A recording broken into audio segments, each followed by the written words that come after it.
Hello, and welcome to Protect and Prevent podcast. My name is Opal Singleton. I'm the host of your podcast today, and almost every day that I do this. I am the president of and CEO, for what it's worth, of an organization called Million Kids, millionkids.org. And our whole thing in life is keeping our kids safe from predators. But lately, we've been kind of working on keeping grandma and grandpa safe from predators too, for what it's worth. So, this podcast, I want to talk about, will your child recognize if they're being groomed online? Or what about your grandparents? You know, those senior citizens, those divorced people that are on those dating sites. Or what about you? Every one of us is vulnerable in online relationships. I just read a new statistic, and it said that about 40% of relationships begin online. And I've actually read that in several different places. I'm not sure where they're coming up with it, but I've read it enough that I believe it. But I'm not surprised. I mean, this idea of online dating and meeting people online and chatting with people you don't know in video game chat rooms and all kinds of hookup sites and dating sites, it is how it is these days. And I get that. You know, there's a lot of lonely people out there. And it's a tough place to be in life. I'm just going to share with you a little bit. About 9 years ago, I lost my first husband after many years of marriage, incredible marriage, and it wasn't something I welcomed. And it was two of the hardest years of my life. Now, I was determined that I was going to make that time work for me. And I did a lot of work for what it was worth, but I also spent a lot of time getting to know who I was and what I wanted. Well, as it turned out, I met a really, really fine man, and I remarried and have been married now for quite several years, and I got fortunate. In the meantime, I met many other people who have met online in online dating sites and have done it successfully. But what is concerning to me is how grooming is so easily accomplished online. And that's whether you're a 13-year-old hormonal male or female, or you're a 65-year-old divorced or maybe widowed individual. So I want to talk a little bit about that if you're going to recognize when you're being groomed. And then how do you help your children recognize if they're being groomed? So one of the problems here is that real love that you begin to work with when you when you meet someone in reality and you find yourself falling in love, you have the advantage of having real interactions, real life activity. Things happen. You get ready to go on a date, and all of a sudden you got a cold, or maybe somebody's got to work late, or somebody in the family's got all kinds of family problems that you didn't know about. And so you can see those issues and you can learn to adapt and say, okay, how is this person handling it? What do I like about that person? What do I don't like? And like that. We all want to be loved. And so we're all willing to find some compromises in our relationships so that we can make this work. However, when you get into online relationships, it really can be tricky because that person is not in front of you. When somebody's in front of you, you have all your sensory kind of activity, the smells, the vision, the ability to talk and interact and see how they're behaving and see the physical reactions that are going on, and the environment that they're in and like that. So it is easier in person and much more difficult online. This is one of the reasons why in the United States, U.S. Romance scams are over $100 billion business. And you say to yourself, many of these people are very, very accomplished people. And, how on earth can they fall in love with someone they never met and start sending them money? You kind of sit here in awe And yet, when you, for instance, go on to YouTube, and I would recommend if you're one of those people fighting with that, that you go on YouTube and put in romance scams and listen to their stories. You say to yourself, well, these people must be stupid. What are they thinking? No, they're not stupid. They're very intelligent, very successful people who want to be loved. And part of that is that an online relationship is really quite different than a real live relationship. And that really gets to be true if you're talking about your young teenagers. The first problem is, and I just released my book a few weeks ago about this subject called Digital Warfare, Our Kids on the Front Line. And it really is all about how, in the last couple of 3 years, no more than 36 months actually, the entire world became connected by internet. Now, this is something we know, but we don't think about what that means. But what it means is that there are now 5.5 billion people online and growing fast. So that means that those people are not only connected to us on our online dating sites, but also to our kids right in their bedroom. And on top of it, they have all the same technology we have. You know, they have AI. They can look and sound like anybody. And it is often true. I mean, I've often wished that we could have a flashing sign on a screen for anything that's originating offshore. Just have it say offshore, offshore, because you think you're talking to a guy, you know, in the next town over, or a girl, the next town over. And the next thing you know, if it's really somebody from Nigeria trying to take your life savings. And they're very good at it. So the world has changed because they have geolocation software. They know where you're at. They can see your home. If you've been on Zillow, they can see the inside of your home. If you have awards, they can see that. If your child is a super achiever, if they're a sports star, or maybe they've gotten a scholarship, people sitting in Nigeria and Pakistan and Myanmar who are wanting to scam you can simply pull up a whole profile of you and your child and your parents or your senior elders. And so they can come on and know all about you, and they will look like a friend of a friend. And that is one of the things I did a recent podcast on this, that a friend of a friend is one of the most dangerous aspects you can use to evaluate a new relationship online. Because with your AI profile, anybody can look like a friend of a friend. If you're on, for instance, Instagram or TikTok or some of those that you're not private, they can also know your list of friends. So the first thing they'll do is come on and look like somebody that you should know, because they know you and they know all about you and they know your friends. One of the first things you need to teach yourself, teach your kids, and teach your parents, your senior parents, if you will, is to check that out. Okay, so you seem to know all about me. Tell me what you know about me and where did you get that? And you know, my friends, I'll tell you what, I will add you as a friend once I talk to that friend. But I'm not adding you because I don't know you yet, even though you seem to know me. And I know that you will just appreciate my expertise in being adamant about that, because I don't want to be taken advantage of. Here's some of the problems, and I was looking at some research on this. I looked at a site called Net Psychology. I don't know the people at all, but I really, really align myself quickly with them. They start talking about the psychology of online love, and our digital relationships are real. And so what they're saying here is that digital relationships, this is why I loved what they had to say, digital relationships activate the same brain reward circuits called dopamine as face-to-face connections.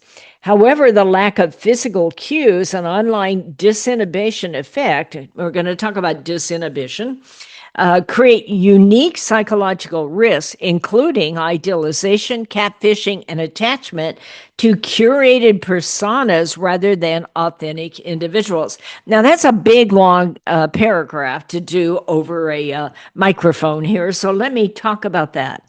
One of the first things that happens when you go online is that you seem like you have a lack of inhibitions. And I think that's true for all of us. You take chances that you would never take in real life. You say things that you think you won't be held accountable for. You see it all the time on X, okay, as they're on there ranting and raving and saying all kinds of things. And it comes back to them and say, did you say this? People seem to lose their inhibitions online. And that is very easily why often you'll see people sending nudes or partial nudes or doing some sort of erotica they normally would never do, or even viewing things that they normally would never do. Somehow we all say to ourselves, and by the way, your kids are no different, if it's online, it's okay.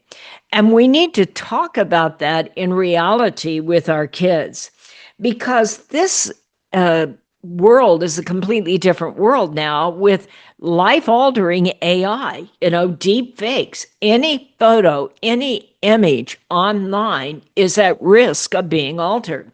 But if you start sending off even partial nudes or sexual images, you have no control over where it goes. And our kids really need to understand that.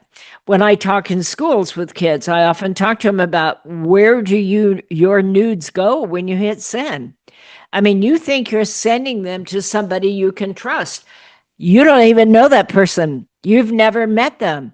You don't know if they're from Nigeria or Pakistan or 2 blocks down the street. You don't know if they're going to get that photo and share it with everyone at school and destroy your future. You don't know anything about them except they're cute and sexy and they got you in a hot moment. So why not respond? And by the way, that's true of grandmas and grandpas that are out there that are falling in love with somebody they have never met. And they're saying, oh, we'll just we'll take a little bit of a chance, and that chance will open those doors. So this is really important to understand, is that automatically when people go online, their sense of inhibitions change dramatically right off the bat. And you get that kind of excitement, the same excitement, this dopamine excitement that you get at a slot machine when you're sure you're about to win the big one, okay? Or this is the love of your life finally. Or, I finally have somebody who values me and thinks I'm wonderful and treats me with respect and adores me and all of the things we all want, until you stop and say, what kind of concrete evidence do I have about this person? The first thing I'm going to tell you is that any relationship you have made online, if they want something that is compromising, that ought to be, listen to my lips, okay? Run, baby, run. Okay, run, baby, run. Get the hell out of there. Go, go, go. Because if they're trying to do anything compromising online, then you have no way to protect yourself. You need to pop that fantasy bubble of being online, okay? And saying, well, it's online. I'll just take a chance. That is exactly how lives are changed forever. So there was an article in this Net Psychology that I read that I wanted to share with you. There are 2 types of online disinhibition in romantic contexts. Now, they're quoting someone I've never met, but I respect the work. I tell you, just as I read it, psychologist John Suler, maybe I'll look him up and have him on as a guest one of these days. He identified 2 distinct forms of online disinhibition that affect digital romance. So he talks about benign disinhibition. Now, that's a hard word to say over a microphone. So I'll just unpack it for you. They're talking about people who have no inhibitions. All of a sudden, you decide, okay, it's okay. I'll take a chance because, I mean, it's online. How bad can it be? It can change your life. And the farther we go with AI and technology and global connection and geolocation software and global money transfer, the more likely it is that if you have not met this person and they're doing one iota of something that would compromise you, they are not who you think they are. And if they are like they're starting to sound like, run, baby, run. They will destroy your life. You will have a whole lot of regrets. And so I want you to think about that. So benign disinhibition, according to this John Suler, I believe it is, increased willingness to share real emotional vulnerabilities and personal history. I'm going to talk about that in the context of romance scams with seniors. And they don't even have to be seniors, just romance scams. But one big sign of a romance scam is you haven't met them yet, and they are progressing very quickly. They are love bombing you. I finally found somebody who understands me. You're unlike anybody I have ever met. I cannot wait to get home and be with you. And all of the above. I mean, how long have you known them? 36 hours? Okay, maybe 72 hours. Whatever it is, you go back to home base and say, what do I know about this person really? Have I researched them? Have I hired a private investigator to see what other names they may be operating on? What other dating sites are they on? And like that. Deep conversations, you start sharing all your inner fears and your trauma and what you've been through and all the hardships that you have, and future hopes happen earlier than in face-to-face dating. You most likely would never go into your life story on the first night. If you did, then maybe you need some better parameters. Okay. Anonymity and communication reduce fear of immediate judgment. So you have a tendency to just lay it all out there. Okay.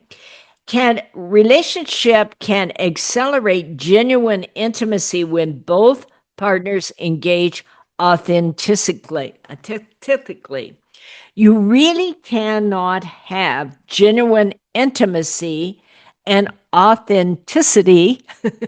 Big words. I need like 4-letter words, okay? Anyway, you really can't have them till you have spent some time with that person, that you can see who they say they are. And so in those cases, one of the things I would say is, so Opal, you're telling me to meet up with this person. Not if you're a teenager, okay? Absolutely not. And that needs to be said to every teenager. I want it in writing. I always suggest a contract between a parent and a teenager before they go online. And one of the lines, number 3, is that you will never, ever, ever, never, ever go out and meet up with someone you met online.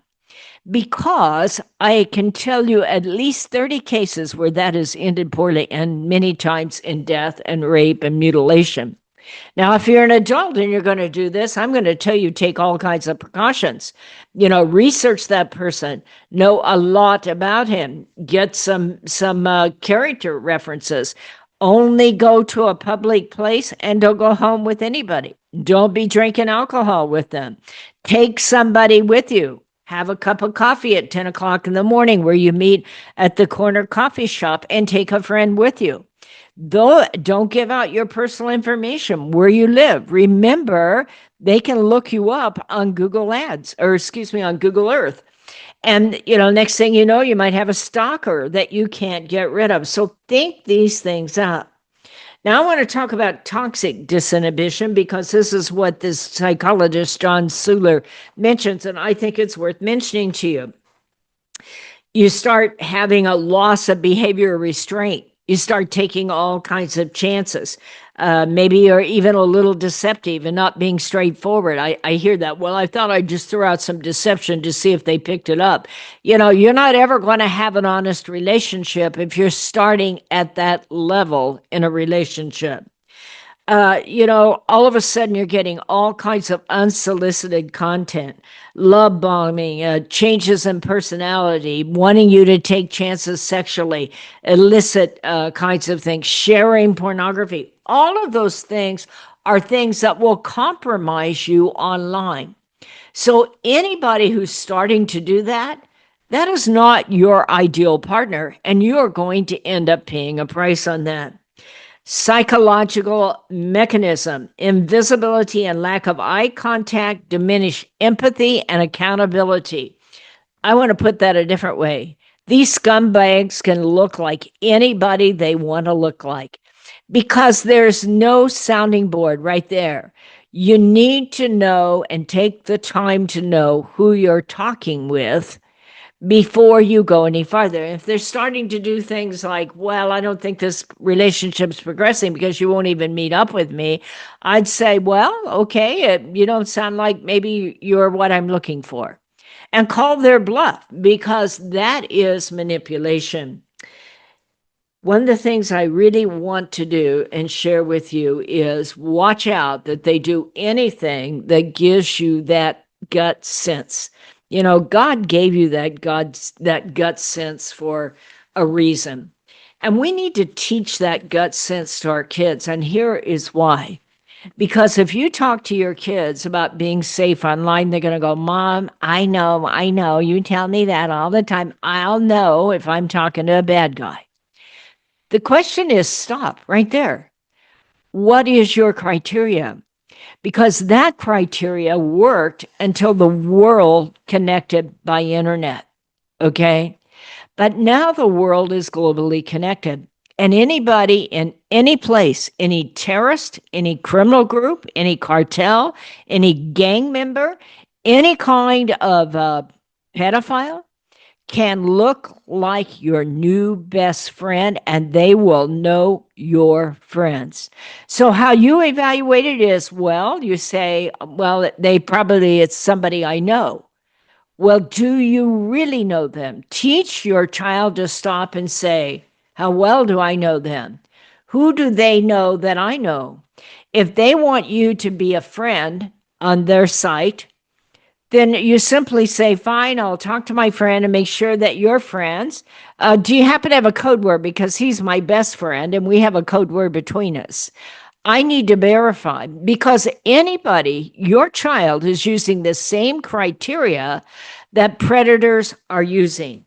That criteria worked before the world was globally connected, before artificial intelligence.